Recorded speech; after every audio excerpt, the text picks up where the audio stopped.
जहां अवसाद होगा, जब आप किसी को पीड़ा देंगे तो अवसाद होगा, अवसाद होगा तो विवाद होगा। और ये निश्चित है कि जहां विवाद होगा वहां पर जिसके तर्क सही होंगे वो जीतेगा। ये व्यवस्था ये थी कि यहाँ पर ये सारा जो गैंग है वो मतलब एक तरीके से पूरे फतेहपुर के अपराध का यह गोमुख क्षेत्र है और उस पर हम लोगों ने हमला किया। विधायक जी, जैसे आज वहाँ पे पुलिस फोर्स के मेरा क्या मानना है, मेरा पुलिस की इसमें भूमिका कैसी थी? मुझे लगता है कि पुलिस अपनी भूमिका और बेहतर कर सकती थी, पर फिर भी 3 दिनों के अंदर एक ऐसे व्यक्ति को जेल में पहुंचाना, जिस व्यक्ति को 15 साल से इस पूरे जनपद की जनता जेल में डालना चाह रही थी और नहीं जा रहा था, पुलिस को इसके लिए बधाई मिलनी चाहिए। उनका आचरण पूर्व में कैसा था वो चर्चा का विषय हो सकता है, लेकिन जो उन्होंने एक्शन लिया वो एक्शन मुझे लगता है कि आदरणीय योगी जी की सरकार की मंशा के अनुरूप लिया। पर सपा जिलाध्यक्ष का तो ये कहना है अपराध का सपा जिलाध्यक्ष क्या कह रहे हैं इससे मुझे मतलब नहीं है। सपा जिलाध्यक्ष ने एक अपराधी को खादी पहनाकर पार्टी में शामिल किया है, ठीक है। एक अपराधी अपराध ही करेगा चाहे कपड़ा कोई भी पहने। उस अपराधी ने किसी को मारा है, पीटा है, सरेशाम उसका वीडियो सारे वेबसाइट्स पर अपलोडेड है, पुलिस के पास है। तो उसमें आपको ये ध्यान देना होगा कि राहुल गांधी, अखिलेश यादव, मायावती, कांशीराम जी ने एक पत्रकार पर हाथ उठाया था एक समय और उनके ऊपर एफआईआर हुई थी, उनको माफी मांगनी पड़ी थी और वो पत्रकार आप पार्टी का एमपी बना, बाद में एमपी चुनाव लड़ा।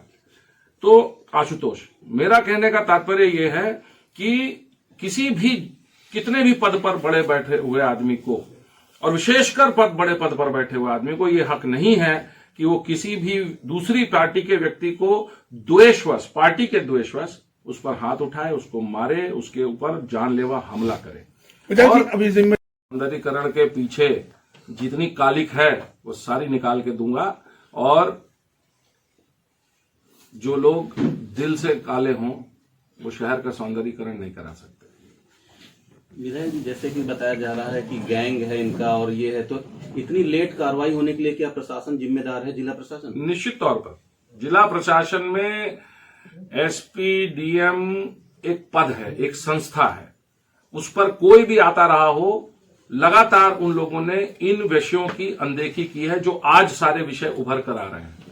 आज बहुत सारे लोग हैं जो आज आकर अपनी बात कह रहे हैं, भय के बिना हम लोगों को बता रहे हैं। और मैं प्रशासन से आग्रह कर रहा हूं कि जिन जिन विषयों पर फाइनल रिपोर्ट लगी है समाजवादी पार्टी के दौरान या बसपा के शासनकाल के दौरान, और शगुन के अंदर बुलाकर जिन लोगों को धमकाकर या लालच देकर हलफनामे लगवाए गए हैं, वह सारे लोग भय के बिना आए, मुझसे संपर्क करें।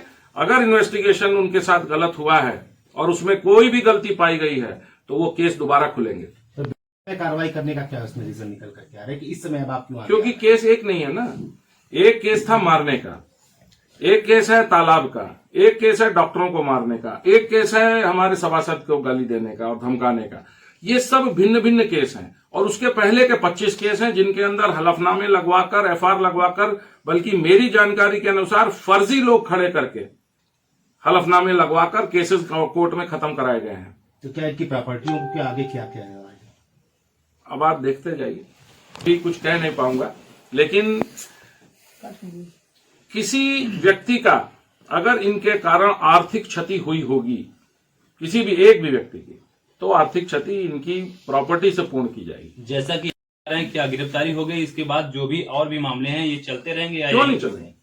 जो कानूनी प्रक्रिया है वो अपना रास्ता लेगी, मैं उसको न रोक सकता हूं न मैं उसको बढ़ा सकता हूं। वो उस पर जो शिथिलता थी मैं उस पर जरूर प्रशासन को आगाह कर सकता हूं कि आप इस शिथिलता को समाप्त करें, एक अपराधी के साथ उसी तरह का व्यवहार करें जो अन्य किसी अपराधी के साथ करते हैं। ये गिरफ्तार जो हुए, इसके बाद जो कुछ लोग सरेंडर हुए, इसके साथ अन्य साथी थे, उनके खिलाफ अभी तक पुलिस द्वारा अब मेरे ख्याल से एक ही व्यक्ति बचा है जो अभी बाहर है और विषय बहुत से हैं। अज्ञात विषय नगर पालिका के हैं, विषय नगर पालिका के अपॉइंटमेंट्स के हैं, विषय नगर पालिका में कुछ लोग जो धरना और प्रदर्शन देने की कोशिश कर रहे हैं और उसकी जो लीडरशिप कर रहे हैं, अब मैं उनकी भी जांच कराऊंगा और वो लोग उनकी क्या क्या गलतियां हैं, उनके अपॉइंटमेंट कैसे हुए हैं, ये सारी चीजें, क्योंकि नगर पालिका ये सारी चीजें अब सामने निकल कर आ रही हैं। जब लोग अपनी अपनी बात आकर कह रहे हैं, उनका भय समाप्त हुआ है। यह भय समाप्त करने में फैजान रिजवी का बहुत बड़ा हाथ है। भाजपा का आज एक एक कार्यकर्ता, एक एक पदाधिकारी, एक एक विधायक, एक एक सांसद, सब फैजान रिजवी के साथ खड़े हुए हैं। तो कहीं भी इस तरह का भ्रामक प्रचार यदि हो रहा है कि भाजपा फैजान के साथ नहीं है या भाजपा में कोई मनमुटाव है, इस भ्रांति को दूर कर लें आप लोग। हम के साथ खड़ा हुआ है, उसने गलत एफआईआर की है। नहीं, हम नहीं कहना चाह रहे हैं। फिर आप क्यों प्रश्न कर रहे हैं? जी जी पुलिस ने सारी तहकीकात के उपरांत ही एफआईआर की होगी ना। जी जी, जो भी उसने जी तहकीकात की होगी, उसको लगा होगा कि ये धारा उपयुक्त है, उस धारा में उसने वो किया होगा। उसमें आप कह रहे हैं कि वो साधारण था, पुलिस को नहीं लगा वो साधारण था। अपना अपना नजरिया है। ठीक है। ये सारी चीजें अब सामने निकल कर आ रही हैं। जब लोग अपनी अपनी बात आकर कह रहे हैं, उनका भय समाप्त हुआ है। यह भय समाप्त करने में फैजान रिजवी का बहुत बड़ा हाथ है। भाजपा का आज एक एक कार्यकर्ता, एक एक पदाधिकारी, एक एक विधायक, एक एक सांसद, सब फैजान रिजवी के साथ खड़े हुए हैं। तो कहीं भी इस तरह का भ्रामक प्रचार यदि हो रहा है कि भाजपा फैजान के साथ नहीं है या भाजपा में कोई मनमुटाव है, इस भ्रांति को दूर कर लें आप लोग। हम के साथ खड़ा हुआ है, उसने गलत एफआईआर की है। नहीं, हम नहीं कहना चाह रहे हैं। फिर आप क्यों प्रश्न कर रहे हैं? जी जी पुलिस ने सारी तहकीकात के उपरांत ही एफआईआर की होगी ना। जी जी, जो भी उसने जी तहकीकात की होगी, उसको लगा होगा कि ये धारा उपयुक्त है, उस धारा में उसने वो किया होगा। उसमें आप कह रहे हैं कि वो साधारण था, पुलिस को नहीं लगा वो साधारण था। अपना अपना नजरिया है। ठीक है।